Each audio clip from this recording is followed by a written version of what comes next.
विपक्ष जेपीसी जांच की मांग कर रहा है, सरकार तैयार है क्या इसके लिए? राफेल आज हमारे देश की शान बढ़ा रहा है और सवाल पूछने वाले कौन हैं, मैं केवल इतना कहूंगा, 10 साल तक जो राफेल भारत में ला नहीं पाए, 42 स्क्वाड्रन 33 पे आ गए थे, अपनी कमीशन खाने के लिए इंतजार करते रहे। लोकसभा चुनाव से पहले भी तो राहुल गांधी जी ऐसे ही कुछ कह रहे थे, एक उनका झूठ पकड़ा गया था और उसके बाद सर्वोच्च न्यायालय में उन्होंने सार्वजनिक तौर पे अनकंडीशनल अपॉलॉजी, बिना शर्त के माफी मांगी थी। उसके बाद सर्वोच्च न्यायालय ने पहले एक पिटीशन फाइल हुई, पब्लिक इंटरेस्ट लिटिगेशन, इसको डिसमिस किया और उन्होंने कहा कि प्राइसिंग भी ठीक है, ऑफसेट का जो इसमें नियम है वो भी ठीक है और प्रोसीजर भी ठीक है। सीएजी जो हाईएस्ट बॉडी है अकाउंट्स हमारे ऑडिट करने की, उन्होंने भी कहा कि इस डील में कुछ गलत नहीं है। उसके बाद अगर आरोप उठा रहे हैं तो फिर मैं समझता हूं कि इनकी समझ में कमी। हमारी क्योंकि परंपरा रही है पारदर्शिता की और पारदर्शिता में की जरूरत है इसमें, तो यहाँ पर जांच जेपीसी की जरूरी है। भाई रफाल 126 से 36 क्यों खरीद लिए गए, 570 प्रति रफाल करोड़ पर 1670 पर क्यों खरीद लिया गया?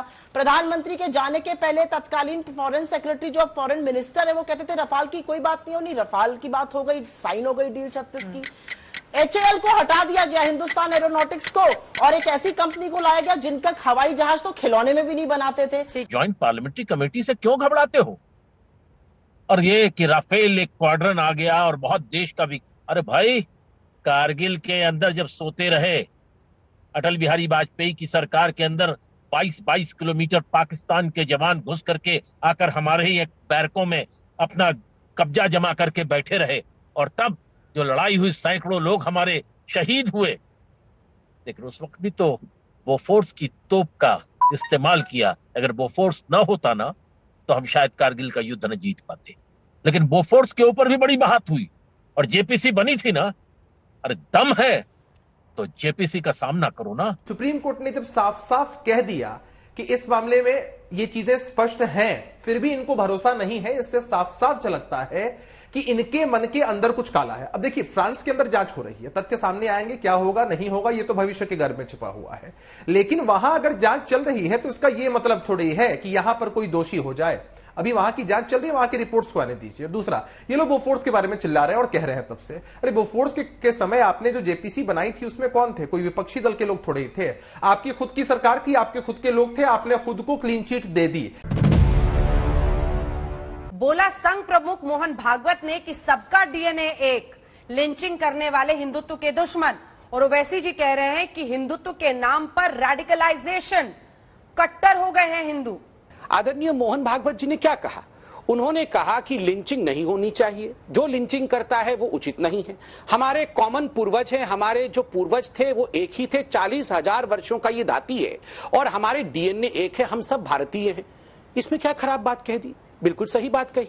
जहां तक रेडिकलाइजेशन, कट्टरपंथी हिंदू बनते जा रहे हैं, ये जो ओवैसी जी ने कहा है, मुझे तो आश्चर्य होता है। जब आतंकवादी आतंक करता है उसके बाद यही तमाम लोग कहते हैं कि ना ना ना, ये आतंकवादी का कोई धर्म नहीं है, आतंकवादी को धर्म से मत जोड़ो, ये कोई इस्लाम से इसका कोई लेना देना नहीं है, ये तो बिना धर्म वाला आतंकवादी था। मगर बाकी समय हिंदुत्व, हिंदू कट्टर हो गया।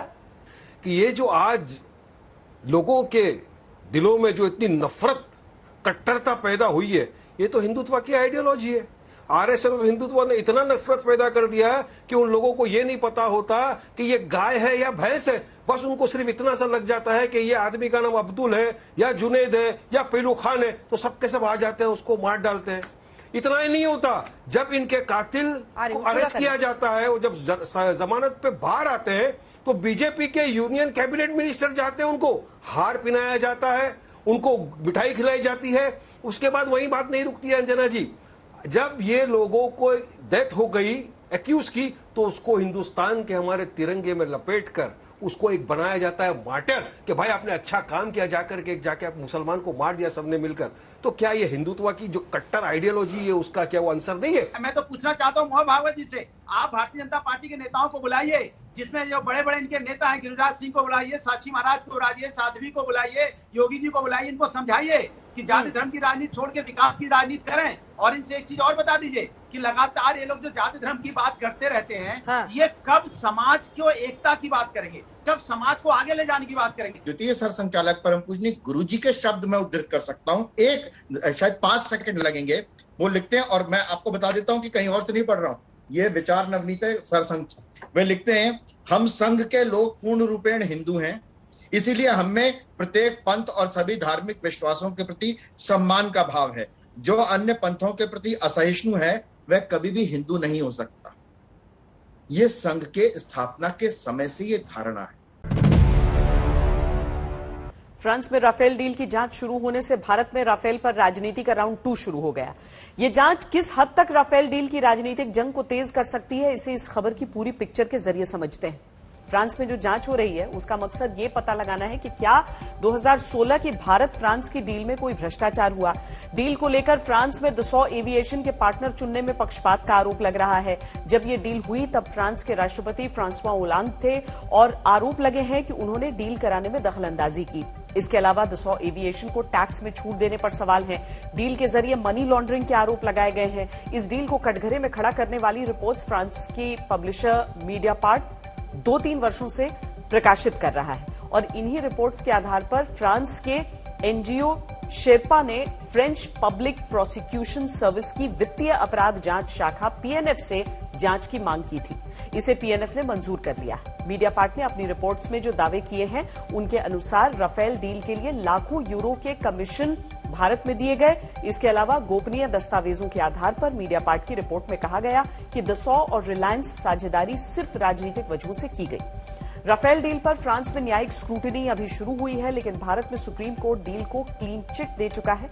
126 विमानों की डील रद्द कर सितंबर 2016 में 36 राफेल के लिए 59,000 करोड़ रुपयों का सौदा हुआ था। अप्रैल 2018 में कांग्रेस ने राफेल पर जोर शोर से भ्रष्टाचार का आरोप लगाया। अगस्त 2018 में कांग्रेस की ओर से पहली बार जेपीसी जांच की मांग की गई। सितंबर 2018 में पूर्व फ्रांस के राष्ट्रपति ओलांद ने कहा कि ऑफसेट पार्टनर चुनने में उनका रोल नहीं है। दिसंबर 2018 में भारत की सुप्रीम कोर्ट ने जांच की मांग करने वाली पीआईएल रद्द की और यह कहा कि किसी व्यक्ति की सोच जांच का आधार नहीं बन सकती। फरवरी 2019 में कैग ने भी राफेल डील को क्लीन चिट दी। नवंबर 2019 में सुप्रीम कोर्ट ने जांच की मांग खारिज करने वाली पुनर्विचार याचिका ठुकरा दी।